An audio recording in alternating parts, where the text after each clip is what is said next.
रामायण क्या है? एक रात की बात है। माता कौशल्या जी को सोते में अपने महल की छत पर किसी के चलने की आहट सुनाई दी। नींद खुल गई। पूछा कौन है? मालूम पड़ा श्रुतकीर्ति जी, सबसे छोटी बहू, शत्रुघ्न जी की पत्नी। माता कौशल्या जी ने उन्हें नीचे बुलाया। श्रुतकीर्ति जी आई, चरणों में प्रणाम कर खड़ी रह गईं। माता कौशल्या जी ने पूछा, श्रुति, इतनी रात को अकेली छत पर क्या कर रही हो बेटी? क्या नींद नहीं आ रही? शत्रुघ्न कहाँ है? श्रुति कीर्ति की आंखें भर आईं, मां की छाती से चिपटी, गोद में सिमट गईं। बोली, मां, उन्हें तो देखे हुए 13 वर्ष हो गए। उफ! कौशल्या जी का हृदय कांप कर झटपटा गया। तुरंत आवाज लगाई। सेवक दौड़े आए। आधी रात ही पालकी तैयार हुई। आज शत्रुघ्न जी की खोज होगी। मां चली। आपको मालूम है शत्रुघ्न जी कहाँ मिले? अयोध्या जी के जिस दरवाजे के बाहर भरत जी नंदीग्राम में तपस्वी होकर रहते हैं, उसी दरवाजे के भीतर एक पत्थर की शिला है। उसी शिला पर अपनी बाह का तकिया बनाकर लेटे मिले।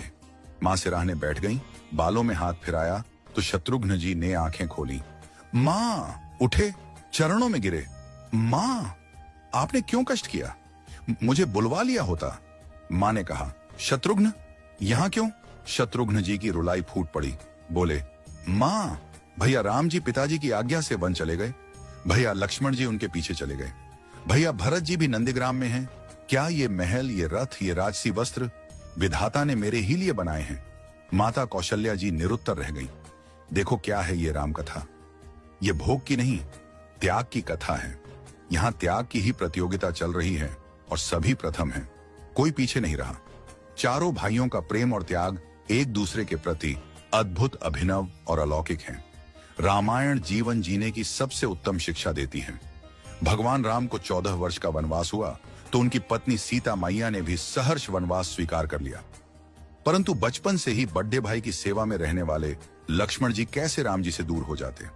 माता सुमित्रा से तो उन्होंने आज्ञा ले ली थी वन जाने की, परंतु जब पत्नी उर्मिला के कक्ष की ओर बढ़ रहे थे तो सोच रहे थे कि मां ने तो आज्ञा दे दी, परंतु उर्मिला को कैसे समझाऊंगा, क्या बोलूंगा उनसे? यही सोच विचार करके लक्ष्मण जी जैसे ही अपने कक्ष में पहुंचे तो देखा कि उर्मिला जी आरती का थाल लेके खड़ी थी और बोली, आप मेरी चिंता छोड़ प्रभु, श्री राम की सेवा में वन को जाओ। मैं आपको नहीं रोकूंगी। मेरे कारण आपकी सेवा में कोई बाधा ना आए, इसलिए साथ जाने की जिद भी नहीं करूंगी। लक्ष्मण जी को कहने में संकोच हो रहा था, परंतु उनके कुछ कहने से पहले ही उर्मिला जी ने उन्हें संकोच से बाहर निकाल दिया। वास्तव में यही पत्नी का धर्म है। पति संकोच में पड़े उससे पहले ही पत्नी उसके मन की बात जानकर उसे संकोच से बाहर कर दे। लक्ष्मण जी चले गए, परंतु 14 वर्ष तक उर्मिला ने एक तपस्विनी की भांति कठोर तप किया। वन में प्रभु श्री राम माता सीता की सेवा में लक्ष्मण जी कभी सोए नहीं, परंतु उर्मिला ने भी अपने महलों के द्वार कभी बंद नहीं किए और सारी रात जाग जाग कर उस दीपक की लौ को बुझने नहीं दिया। मेघनाथ से युद्ध करते हुए जब लक्ष्मण जी को शक्ति लग जाती है और हनुमान जी उनके लिए संजीवनी का पर्वत लेके लौट रहे होते हैं, तो बीच में जब हनुमान जी अयोध्या के ऊपर से गुजर रहे थे तो भरत जी उन्हें राक्षस समझकर बाण मारते हैं और हनुमान जी गिर जाते हैं। तब हनुमान जी सारा वृत्तांत सुनाते हैं कि सीता जी को रावण हर ले गया, लक्ष्मण जी युद्ध में मूर्छित हो गए हैं। ये सुनते ही कौशल्या जी कहती हैं कि राम को कहना कि लक्ष्मण के बिना अयोध्या में पैर भी मत रखना, राम वन में ही रहे। माता सुमित्रा कहती हैं कि राम से कहना कि कोई बात नहीं, अभी शत्रुघ्न है, मैं उसे भेज दूंगी। मेरे दोनों पुत्र राम सेवा के लिए ही तो जन्मे हैं। माताओं का प्रेम देखकर हनुमान जी की आंखों से अश्रुधारा बह रही थी, परंतु जब उन्होंने उर्मिला जी को देखा तो सोचने लगे कि ये क्यों एकदम शांत और प्रसन्न खड़ी है? क्या इन्हें अपनी पति के प्राणों की कोई चिंता नहीं? हनुमान जी पूछते हैं, देवी, आपकी प्रसन्नता का कारण क्या है? आपके पति के प्राण संकट में हैं। सूर्य उदित होते ही सूर्य कुल का दीपक बुझ जाएगा। उर्मिला जी का उत्तर सुनकर तीनों लोकों का कोई भी प्राणी उनकी वंदना किए बिना नहीं रह पाएगा। उर्मिला बोली, मेरा दीपक संकट में नहीं है, वो बुझ ही नहीं सकता। रही सूर्योदय की बात, तो आप चाहें तो कुछ दिन अयोध्या में विश्राम कर लीजिए, क्योंकि आपके वहां पहुंचे बिना सूर्य उदित हो ही नहीं सकता।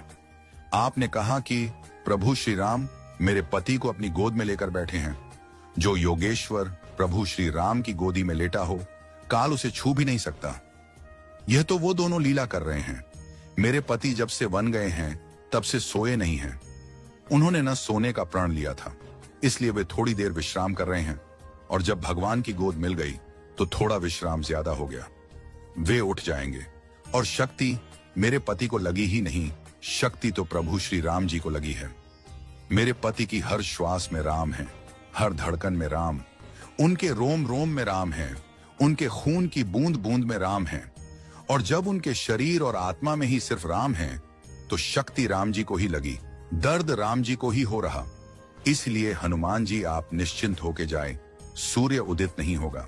राम राज्य की नींव जनक जी की बेटियां ही थीं, कभी सीता तो कभी उर्मिला। भगवान राम ने तो केवल राम राज्य का कलश स्थापित किया, परंतु वास्तव में राम राज्य इन सब के प्रेम, त्याग, समर्पण और बलिदान से ही आया। जिस मनुष्य में प्रेम, त्याग, समर्पण की भावना हो, उस मनुष्य में राम ही बसता है। कभी समय मिले तो अपने वेद, पुराण, गीता, रामायण को पढ़ने और समझने का प्रयास कीजिएगा। जीवन को एक अलग नजरिए से देखने और जीने का सुर मिलेगा।